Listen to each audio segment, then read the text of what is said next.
इस मूवी की मैं किसी बात को बहुत ज्यादा इज्जत देता हूँ तो वो है कि हर कैरेक्टर के लिए उनका एक पर्सनल एंगेजिंग सीन लिखा गया है। प्राइमरी कैरेक्टर्स के लिए तो है ही है, पर साइड कैरेक्टर्स का भी बढ़िया सीन लिखा गया है। ज्यादातर साइड कैरेक्टर्स इस मूवी में प्लॉट डिवाइस की तरह काम करते हैं। मैं यहाँ फिल्म की दोनों फीमेल एक्टर्स की बात कर रहा, यानी कि हमें कहानी में एक पॉइंट से दूसरे पॉइंट में जाना होगा तो ये कैरेक्टर के थ्रू हमें ले जाया जाएगा। तो मूवी में हम लोगों को पता होता है कि राम और भीम को एक दूसरे के बारे में पता चल ही जाएगा कि ये दोनों एक दूसरे के अपोज में काम कर रहे हैं। तो इस चीज को कैसे पुल ऑफ करा गया है, वो ग्रीन पेंट से। तो मूवी में पहले जो लौंडा राम से बच के भागा था उसके नाखूनों में भी ग्रीन पेंट होता है, और जो ये जेनी की गाड़ी भीम ने बनाई है उसमें भी सेम पेंट है। तो ये पहला तरीका था इन दोनों के बीच के राज को एक दूसरे के सामने लाने का। और इसे पुल ऑफ करने के लिए किसकी मदद ली गई है? एक साइड कैरेक्टर की, यानी कि यहाँ पे जेनी की। तुम बस सोचो कितना नेचुरली इन्होंने जेनी को इंट्रोड्यूस किया और गाड़ी पंक्चर वाला सीन हुआ जो कि जेनी और भीम के बीच में इंटरेक्शन बढ़ाने को किया गया था, और वो बाद में जाके एक मेन प्लॉट डिवाइस में यूज हो गया। तुम अगर स्टोरी के पॉइंट ऑफ व्यू से देखोगे तो जेनी एक प्लॉट डिवाइस है। उसका मेन काम बस ये है कि भीम को कोई अंदर का आदमी मिले जो मल्ली की लोकेशन उसे कंफर्म कर सके।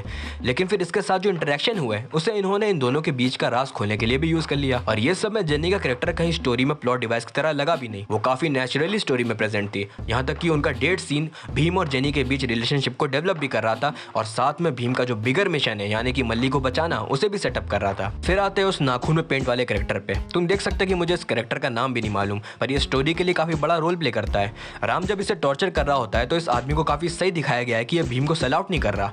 तुम समझ सकते हैं यहाँ पे राम अगेंस्ट है उसके, जो कि हम लोग के नजरों में बहुत बड़ा बैड एस कैरेक्टर है, और राइटर उसके सामने भी एक साइड कैरेक्टर तक को सड़ा नहीं दिखा रहा। और ये चीज करने से इस कैरेक्टर की उतनी कोई इज्जत नहीं बढ़ रही है, पर स्टोरी काफी ज्यादा इंटरेस्टिंग हो गई है क्योंकि ये लौंडा तो इसे बताने से रहा। तो यहाँ भाई ये सांप वाला सीन होता है, और बेस्ट बात इस सीन की ये है कि यहाँ इस साइड कैरेक्टर को काफी धाकड़ तो दिखाया है कि भाई ने बंदी होने के बाद भी अपने कैप्टर को ही लाइफ और डेथ सिचुएशन में डाल दिया। पर यही चीज राम के कैरेक्टर को बैठ दिखा रही है, और तुरंत राम बैठ के रस्सी काटने लगता है। ये चीज हम लोग को बता रही है कि लियो इतनी ऐठन में था लौंडा, जैसे ही मरने की बात आई अब इसकी मदद लेनी पड़ेगी इसे। पर ना, वो ये रस्सी काट के दिखाता है कि इस चाकू से ये रस्सी एक दिन तक नहीं कटेगी, तो उसके लिए चाकू छोड़ के निकल लेता है कि जाओ भाई जियो जिंदगी अपनी। तो भाई समझो एक तरीके से इस पूरे इंटरेक्शन में हमारा प्राइमरी कैरेक्टर एक साइड कैरेक्टर से आ रहा है, लेकिन फिर भी वो इस सीन से जब निकला तो उसकी बैड एसरी कम नहीं हुई। तो ये होती है प्यारी राइटिंग। बाकी ये भी आयरनी वाली बात है कि जो आदमी टॉर्चर हुआ पूरा भीम के आइडेंटिटी को छुपाने के लिए, किस्मत से उसी की वजह से अनइंटेंशनली राम को भीम की आइडेंटिटी पता चली। अब आते हैं उस कैरेक्टर पे जो एक प्लॉट डिवाइस थी, और सड़ी बात उसकी ये है कि वो प्लॉट डिवाइस लग भी रही थी। आलिया भट्ट का कैरेक्टर सीता। तो सीता के कैरेक्टर का सिर्फ और सिर्फ एक काम था प्लॉट के लिए, उसे यहाँ आके भीम को बताना है कि राम ब्रिटिश एम्पायर की तरफ से नहीं बल्कि वो एक रेवोल्यूशन प्लान कर रहा है जिससे भीम दोबारा उसे जेल से छुड़ाने को जाए। और तुम लोग देख सकते हैं मैं इस चीज का फैन नहीं हूँ जिस तरीके से इसे पुल ऑफ किया गया है। सीता को इंटीग्रेट बिल्कुल उसी टाइम पे किया गया जब इस कैरेक्टर की जरूरत थी दूसरे कैरेक्टर को इन्फो डंप करने के लिए। अब स्टोरी बिल्कुल परफेक्ट नहीं हो सकती, मैं भी समझता हूँ ये चीज, और यहाँ पे यही बात मैं बताने जा रहा कि ये फ्लॉ होने के बाद भी इस सीन को काफी अच्छे से पुल ऑफ किया गया है। कैसे? इस कैरेक्टर के लिए एक एंगेजिंग सीन लिख के। तो इन लोग जिस जगह बैठे रहते हैं वहां पे ब्रिटिश आर्मी वाले आ जाते हैं, और भीम मल्ली और बाकी लोगों के साथ कॉर्नर हो जाता है, और ये चीज सीता देख लेती है और वो खुद जाके पूरा सिचुएशन अकेले हैंडल कर लेती है। इस सीन के पहले ये कैरेक्टर सिर्फ और सिर्फ यूं ही थी कि कभी कभार बस बैक स्टोरी में दिख रही, पर इस सीन के बाद अपन लोग के लिए काफी ऊपर हो गई। और इस टाइप की कैरेक्टर राइटिंग मुझे बहुत ज्यादा सही लगती है, जहाँ कैरेक्टर के ट्रेड्स बातों से दिखाने की जगह उन्हें एक सीन में डाल दो जिसको वो खुद सॉल्व करके निकले। तो इस सिनारियो राइटिंग की वजह से इसका प्लॉट डिवाइस वाला फ्लॉ छुप गया, एक इस वजह से और एक एनटीआर के रॉ इमोशंस की वजह से। बाकी एक फ्लॉ है इस सीन में। मैं आरआरआर की स्टोरी टेलिंग क्यों अच्छी है उसकी बात करना चाहता इस वीडियो में, पर फिर भी एनालिसिस कर रहा तो एक दो फ्लॉ तो बता ही देना चाहिए जिससे बायस थॉट्स ना लगे मेरे। तो सीता का कैरेक्टर इस सीन तक काफी सही था जब उसने सबको बचा लिया, पर बचाने के जस्ट बाद के जो डायलॉग है वो इस सीन और इस कैरेक्टर को थोड़ा अंडरवेलम कर दे रहे हैं। तो यहाँ पे भीम आता है और वो पूछता है कि तुमने जो स्मॉल पॉक्स बोला वो किसे है।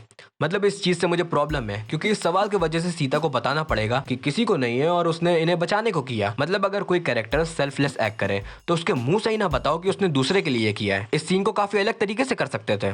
एक तो ऐसे कर देते, भीम को अगर सीन में इंटीग्रेट करना था तो ऐसा करते कि भीम ऑलरेडी समझ जाता कि सीता ने दूसरों को बचाने को किया है, और वो जाके उससे बस ये बोलता कि तुमने झूठ क्यों बोला, ये काफी डेंजरस हो सकता था। यहाँ पे सीता के कैरेक्टर को खुद से नहीं बताना पड़ता, या फिर बाकी खड़े लोग पैनिक हो जाते कि आखिर किसे स्मॉल पॉक्स है, और भगदड़ मच जाती है, और वहां पर सीता चिल्ला के कहते कि किसी को नहीं है भाई, चिल करो। तो मुझे यहाँ इससे प्रॉब्लम है बस कि वो खुद से बता रही कि मैंने तुम लोगों की मदद करने के लिए झूठ बोला, जबकि ये सीन ऐसा होना चाहिए कि उन्हें बिना बताए समझ आ जाए कि उसने क्यों किया है। फिर दूसरी बात और ज्यादा सड़ी है, ये कह दो पहली वाले से भी ज्यादा सड़ी है। जब सीता बताती है कि उसने झूठ बोला था और उसने इनकी मदद करने के लिए किया, उसके बाद वो बोलती है कि उसका फियांसे हमेशा कहता है कि हमें दूसरे की मदद करनी चाहिए।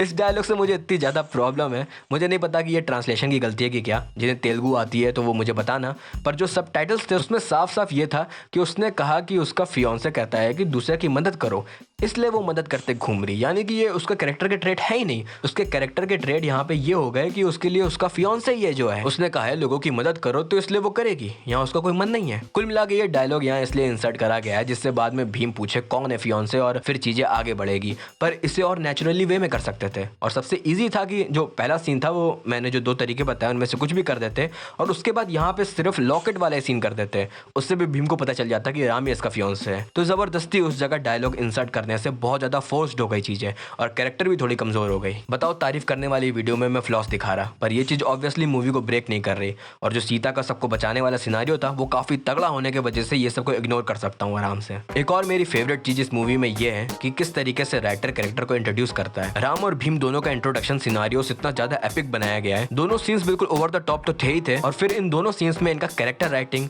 फोर शेडोइंग और प्लॉट सेटअप भी करा दिया गया था। राम के में दिखाना था कि वो कितना ऑब्सेस्ड है स्पेशल ऑफिसर बनने को, और एक क्वेश्चन ये भी आ जाता है कि ये अंग्रेजों की तरफ से इतना वफादार क्यों एक्ट कर रहा है। और उसी सीन में हम लोगों को इसके फेशियल एक्सप्रेशन से समझ में आएगा कि जो दिख रहा है उससे काफी ज्यादा डीपर है ये कैरेक्टर। और भीम के में भाई को शेर से लड़ा दिया गया। पहले जब ये सीन देखा मैंने तो मुझे ऐसा लगा कि ये सीन बस इसलिए है कि भीम को ओवर पावर दिखाना है, तो आओ शेर से लड़ा देते हैं भाई। लेकिन बाद में वो मांस खिलाने वाला सीन और फिर जब पैलेस में अटैक करता है और सारे जानवर यहाँ से निकलते हैं तो हम लोगों को समझ आता है कि शुरू में वो शेर से बस लड़ने को नहीं लड़ रहा था, बल्कि वो जानवरों की आर्मी बना रहा था यहाँ यूज करने के लिए।